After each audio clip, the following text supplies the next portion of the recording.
ამერიკის სანაპირო დაცვის სამსახურმა საქართველოს შინაგან საქმეთა სამინისტროს დაცვის სამსახურს 2 საპატრულო კატარღა გადასცა. საქართველოს პირველი ქვეყანაა, რომელსაც ამერიკის მთავრობამ კატარღები გადასცა, რაც ამ ორ ქვეყანას შორის არსებული გამორჩეული სტრატეგიული თანამშრომლობის დადასტურებაა. ქართული მხარის განცხადებით, ეს კატარღები მკვეთრად გაზრდის საქართველოს სასაზღვრო პოლიციის სანაპირო დაცვის მუშაობის ეფექტურობას. გარდა ამისა, ეს გემები ქართულ მხარის საშუალებას მისცემს შავი ზღვის აუზის პარტნიორი ქვეყნების საწყნელ პროგრამებში და ერთობლივ ოპერაციებში მიიღონ მონაწილეობა. გემები შავი ზღვის მთელი რეგიონის უსაფრთხოებას გააძლიერებს და ამერიკელ და ქართულ ხალხს შორის თანამშრომლობის ხარისხს გაზრდის.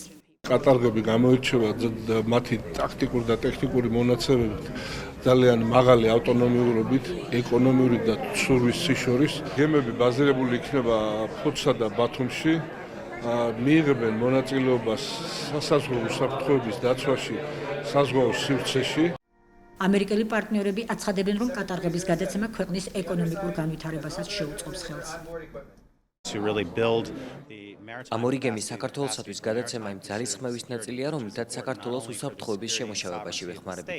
ეს არა მხოლოდ სუვერენიტეტის დასაცავად და მნიშვნელოვანი, არამედ ეკონომიკური განვითარებისთვისაც. სტაბილური, ძლიერი და დაცული საქართველო ამერიკის შეერთებული შტატების ინტერესებშიც შედის. ჩვენთვის მნიშვნელოვანია ყველაფერი, რაც საქართველოს რეგიონის და გლობალურ უსაფრთხოებას გააუმჯობესებს. ქართული მხარის განცხადებით, ახალ გადაცემული კატარღები საქართველოს ოკუპირებული ტერიტორიების საზღვაო აკვატორიის პატრულირებას შეძლებს. ეს კატარღები მნიშვნელოვნად ცდის ჩვენ საოპერაციო შესაძლებლობებს. ერთ-ერთი მნიშვნელოვანი მიმართულება იქნება ამ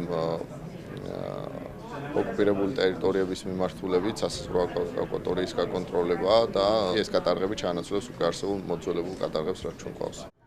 გემის ეკიპაჟის წევრების გაწვრთნა ამერიკაში მიმდინარე წელს დაიწყება და 10 კვირა გაგრძელდება. გემებს კი ამერიკის შეერთებული შტატების მთავრობა საქართველოში 2017 წლის ზაფხულისთვის ჩამოიყვანს.